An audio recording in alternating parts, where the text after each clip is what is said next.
All right, welcome back, guys. Today I'm going to be doing COMM 222, Chapter 2, Personality and Learning. So I'm just going to take a look at the legend here. So whatever I highlighted already in yellow is our chapter title. In blue, it's our heading. And green, it's our subheading. Everything else is just text, examples, underlined, and keywords are sometimes bolded. So here are the main points on the left. So that's just what I'm going to be going through in order. So one, define personality and describe the dispositional, situational, interactionist approach to organizational behavior. Two, discuss the five-factor model of personality, locus of control, self-monitoring, and self-esteem. Discuss positive and negative affectivity, proactive personality, general self efficacy, and core self evaluations and their consequences. Define learning and describe what is learned in organizations. 5. Explain operant learning theory and how to increase the probability of behavior using positive and negative reinforcements. 6. Explain how to reduce the probability of behavior using extinction and punishment. 7. Explain social cognitive theory and discuss observational learning. 8. Describe the organizational learning practices. So let's start with number 1. What is personality? What personality highlighted in bold here is relatively stable set of psychological characteristics that influences the way an individual interacts with their environment and how they feel. Personality summarizes their personal style when dealing with the world and the way they react to people, situations, and problems. So I'm going to highlight that. The way they react to people, situations, and problems. So dispositional approach. This positional approach is that individuals possess stable traits or characteristics that influence their attitudes or behaviors. So I'll highlight that in yellow. Traits that influence their attitudes and behaviors. Situational approach is characteristics of the organizational setting, such as rewards and punishment, influence people's feelings, attitudes, and behaviors. So I'll highlight that in blue. So characteristics of the organizational setting, such as rewards, punishment, and that influences the people's feelings, attitudes, and behaviors. So studies have shown that job satisfaction are largely determined by situational factors such as characteristics of work tasks. So interactionist approach. Interactionist approach is to predict and understand organizational behavior. One must know an individual's personality and setting. So I'll highlight that as well. To predict organizational behavior, you must know individuals' personality settings. This approach is now the most widely accepted perspective within the organizational behavior. So I'll highlight that, the most wide.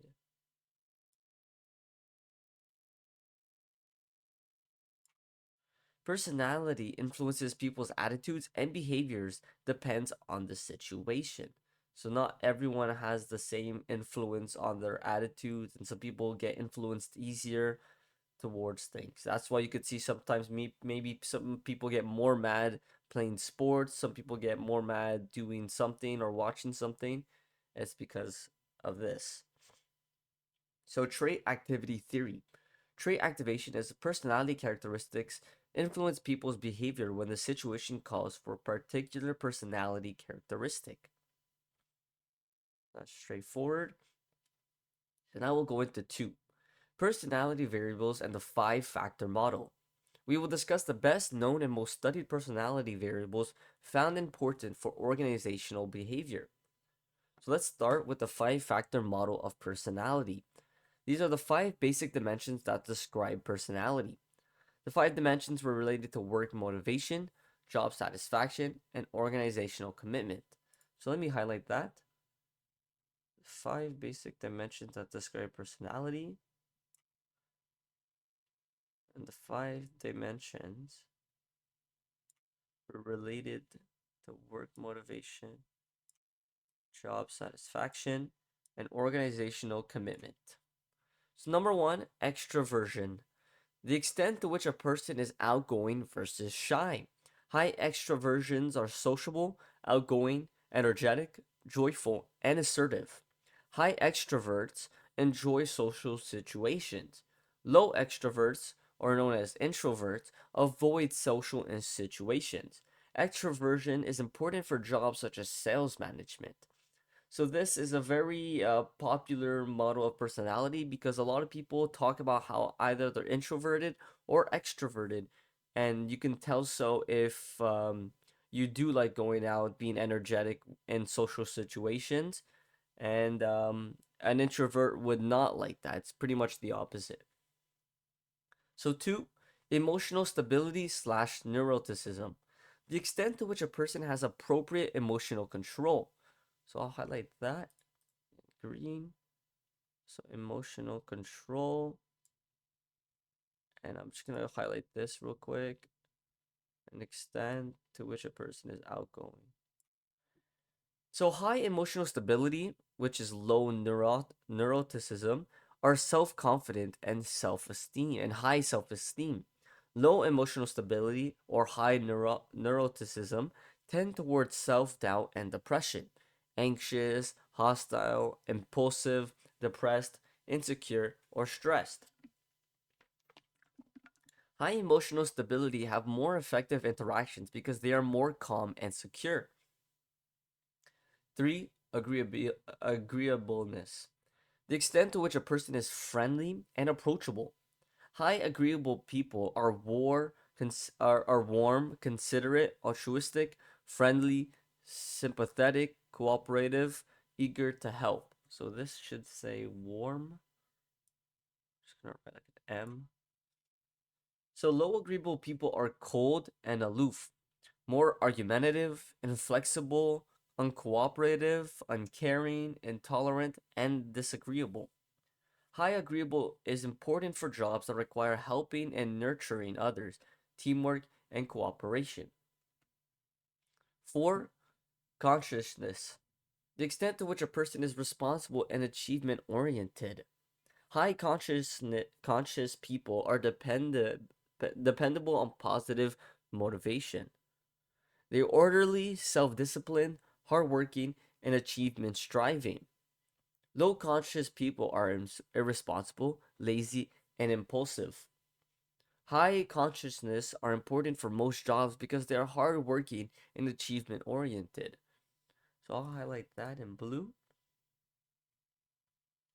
Important for jobs, they're hardworking and achievement oriented. So openness to experience. Number 5. The extent to which a person thinks flexibly and is receptive to new ideas. High open people tend towards creativity and innovation. Less people favor the status quo. High open people are important for jobs that involve learning and creativity, curious and imaginative, and broad interests. So here in this diagram, you could see all the traits. So openness, consciousness, extroversion, agreeable neuroticism. And on the left side of it, you could see what they would be if a low person on this trait. So a low score for openness would be practical, conventional, prefers routine.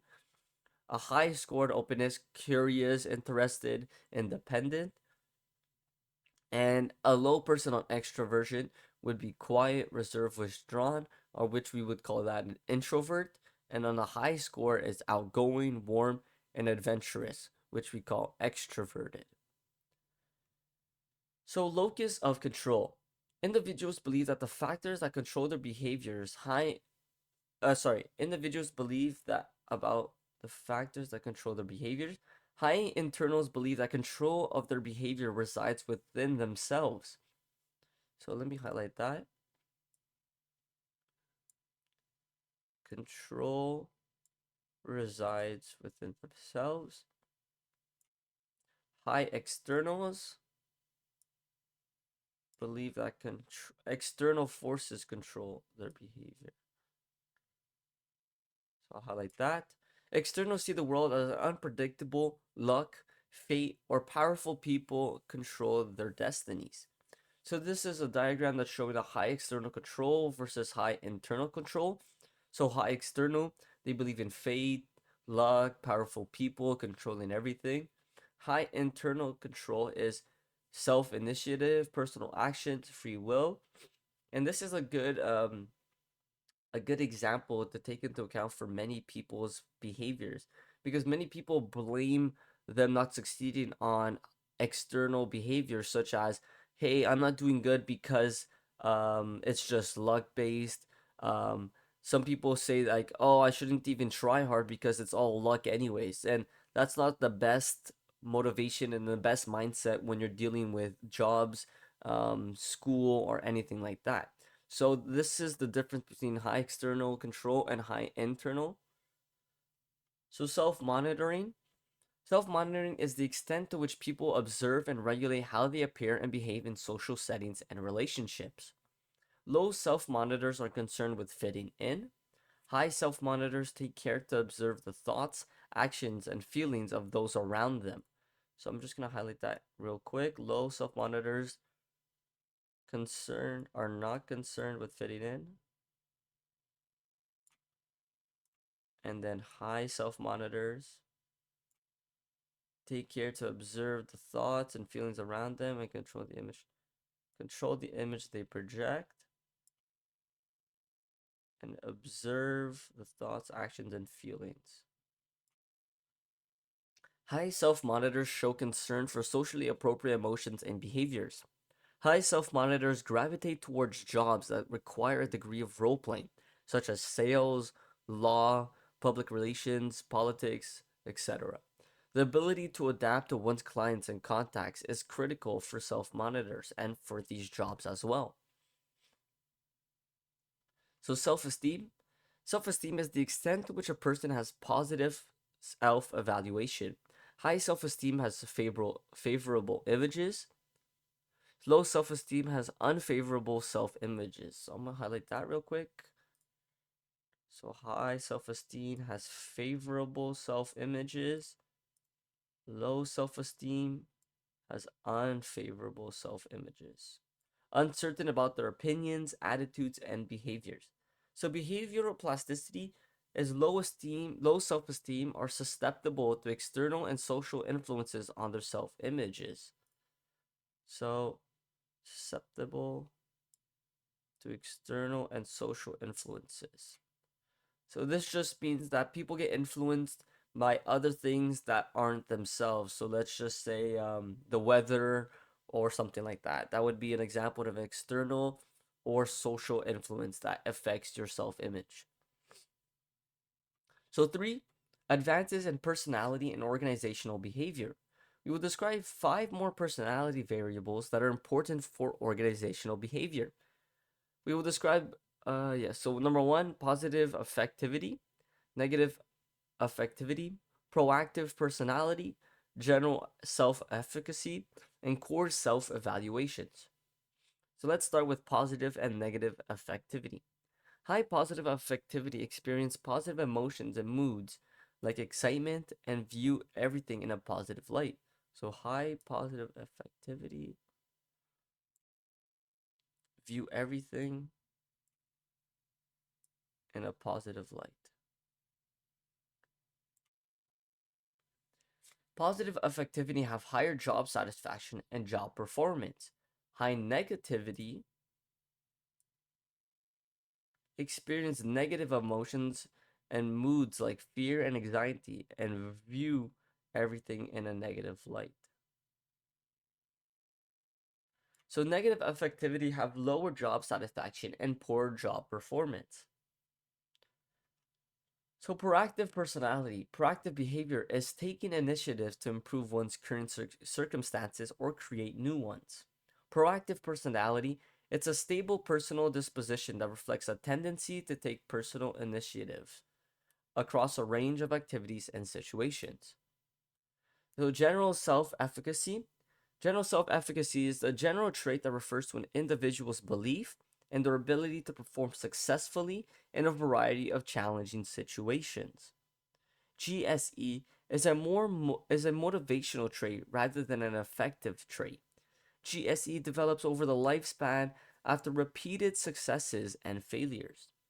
Core self evaluations. Core self evaluations are a multidimensional trait in a personality concept that consists of several more specific traits. Four traits that make up a person's core self evaluation: 1. Self esteem, 2. Self efficacy, 3. Locus of control, and 4. Neuroticism. So, what is learning? Learning occurs when practice or experience leads to a relatively permanent change in behavior. So, let me highlight that. Practice or experience leads to a permanent change in behavior. So, learning is a key factor for employee performance and an organization's success. An example of this is Canadian Tire. Learning and employee engagement are two elements of the company's overall talent strategy that enables it to attract, retain, and develop employees. So, what do employees learn? The what aspect of learning can be described as learning content with four primary categories. You have your practical skills, your intrapersonal skills, your interpersonal skills, and your cultural awareness. So, practical skills are job specific skills, knowledge, and technical competence. Intrapersonal skills are skills such as problem solving, critical thinking, learning about alternative work processes, and risk taking. Interpersonal skills include skills that interactive, such as communicating, teamwork, and conflict resolution. Cultural awareness involves learning the social norms of organizations and understanding company goals, business operations, and company expectations and priorities. 5. Operant learning theory. Operant learning is the subject learns to operate on the environment to achieve certain consequences. Operant learning can be used to increase the probability of desired behaviors and reduce or eliminate the probability of undesirable behaviors. An example of this is B.F. Skinner's rats. So, rats were confined in a box containing a lever that delivered food only when it was pulled. Over time, the rats gradually acquired the lever pulling response as a means of obtaining food. So, this is how subjects, in this case the rats, learn to operate in their environment. So, let me just highlight this. Subjects learn to operate on the environment to achieve certain consequences.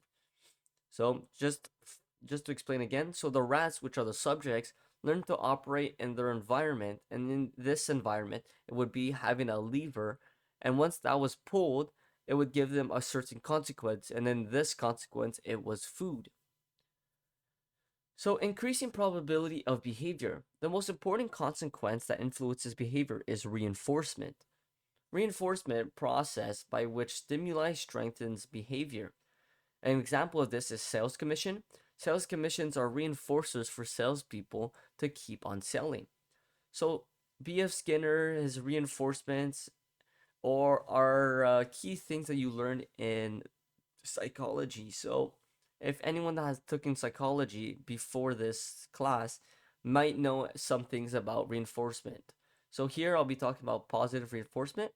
This increases or maintains the probability of some behavior by the application or addition of stimulus.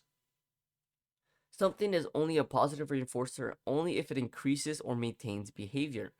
An example of B.F. Skinner's rats is the lever was a reinforcer for the rats, as every time they would use it, food would come out. Food is an addition of the stimulus. Negative reinforcement, it increases or maintains the probability of some behavior by the removal of a stimulus. Occurs when a response prevents some event or stimulus from occurring. Negative reinforcers are unpleasant stimuli. So let's say B.F. Skinner's rats did not listen or for some reason weren't doing what B.F. Skinner wanted. He would remove the lever, and from that, he is removing their stimulus, which would be food. So, organizational errors involving reinforcement. The most common error for managers is confusing rewards with reinforcers. Managers neglect important sources of reinforcement. So, confusing rewards with reinforcement. Managers frequently reward workers with pay, promotion, fringe benefits, paid vacation, overtime, work, etc. But these awards can fail to serve as reinforcers because they are not conditioned on specific behaviors that the organizations desire. So, what they're trying to say here is sometimes these rewards are just rewards based on, hey, um, you did good, but the workers receive this reward without knowing why they did good. Sorry, why they did good, or what did they do to deserve this. So that's what they're pretty much explaining here. So neglecting preferences for reinforcers, organizations fail to appreciate individual preferences for reinforcers. It is contrary to reward a worker with time off if they like working and are very efficient. Managers should carefully explore a range of stimuli reinforcers. Neglecting sources of reinforcement. There are two important sources of reinforcement that managers often ignore, or performance feedback and social recognition. Performance feedback involves providing quantitative or qualitative information on past performance for changing future performance. So, providing quantitative or qualitative information on past performance. An example of this is doctors. Doctors can observe the success of their treatment by observing their patient's health. Social recognition involves informal acknowledgement, attention, praise, approval for work well done for one individual to another. Many employees would leave their job if their manager failed to provide some. Managers should understand that positive feedback and positive reinforcers.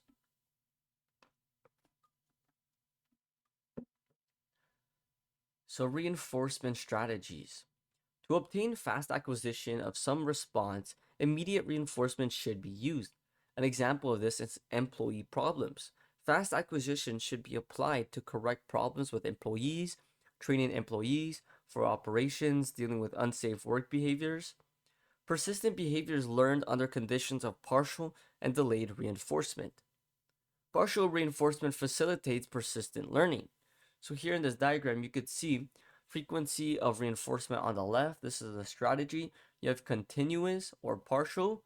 So if you want a fast acquisition, you should do continuous fast acquisition. If your frequency is partial, your effect will be persistent. Delay of reinforcement, you want a short delay, and this is a fast acquisition. If you want a long delay, if you wait until you reinforce something, it will be a persistent effect. So 6, reducing the probability of behavior. In many cases, we encounter learned behaviors that we wish to stop from occurring. There are two strategies to reduce the probability of behavior. 1, extinction. 2, punishment. 1, extinction involves terminating the reinforcement that is maintaining some unwanted behavior. Extinction works best when coupled with the reinforcement of some substitute behavior. Delayed or partial reinforcement are more difficult to extinguish than continuous immediate reinforcement. So punishment, following an unwanted behavior with some unpleasant aversive stimulus. When the person learns the behavior lead to unwanted consequences, it will reduce the probability of behavior. With punishment, a nasty stimulus is applied after a bad behavior. Make sure the chosen punishment is truly aversive. Punish immediately. Do not reward unwanted behaviors before or after punishment. Do not punish desirable behaviors by accident. So here's another diagram looking at the probability of behavior increasing or being maintained. The consequences following the behavior. Is it a positive stimulus added, a negative stimulus removed? So positive reinforcement. These are just examples you guys can read. I'll zoom in just a little so you guys can pause the video and look at this. So decreasing probability of behavior, you have your negative stimulus added, which would be a punishment or extinction. And then none reinforcer terminated, and it's extinction. So just if you want to get familiar with examples, just pause the video and look at them. So, seven, social cognitive theory. Social cognitive theory emphasizes the role of cognitive processes in learning and in the regulation of people's behaviors. According to CST, which is social cognitive theory, people learn by observing the behaviors of others. They manage their own behavior by thinking about the consequences of their actions, setting performance goals, monitoring their performance, and comparing it to their goals. Social cognitive theory suggests that human behaviors can be explained through a system of triadic reciprocal causation. Triadic reciprocal causation is personal factors and environmental factors that work together and interact to influence people's behaviors.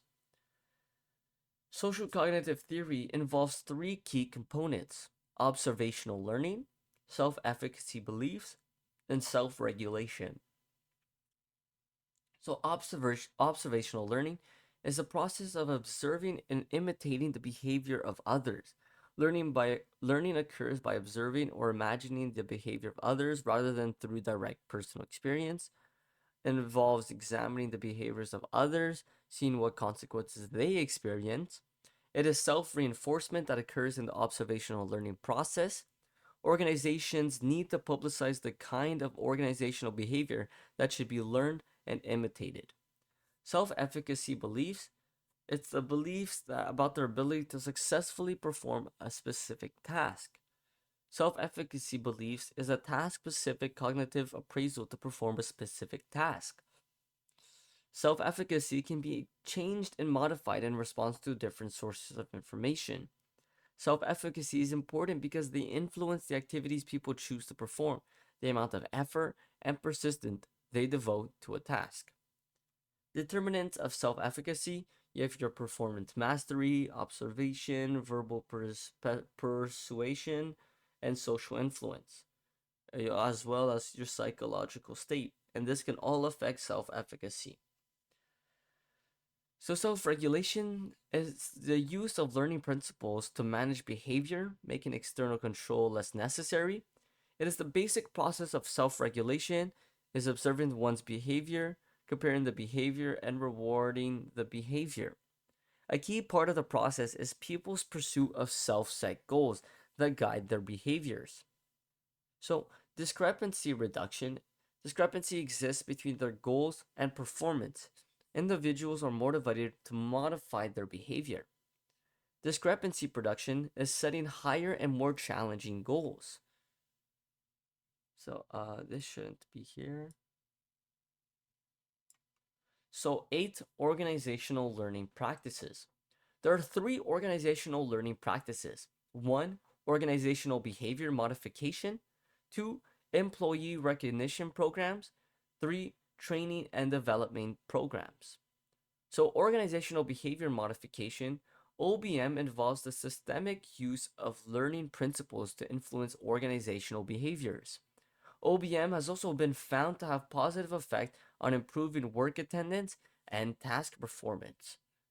Employee recognition programs, ERP, are formal organizational programs that publicly recognize and reward employees for specific behaviors. Examples of these are the types of recognition programs: individual achievement, team performance, innovation, commitment to companies, teamwork, collaboration, quality, customer service, the safety, cost reduction. And these are all recognition programs that an organization might reward us employees. Another example is common recognition rewards. You have a trophy, you have cash, you have a letter of gratitude, gift certificate, a gift, and a vacation day. Many workers say that their employees recognition program does not motivate them to do a good job. So make sure if you ever become an employee, you know what your employee wants and what would make them feel happy about the reward they're getting. Training and development programs. So the TDP programs are among the most common types of formal learning programs in organizations. Employees learn a variety of skills by attending formal training and development programs. Behavior modeling training, training method in which trainees observe a model performing a task, followed by opportunities to practice the observed behaviors. BMT involves the following steps: describe behavior skills to be learned, 2. Provide a model displaying the use of behavior, 3. Provide opportunity to practice this behavior, provide feedback and social reinforcement to trainees following the practice, and then 5. Take steps to maximize the behavior to the job. So this was the end for COMM 222 Chapter 2. Thank you.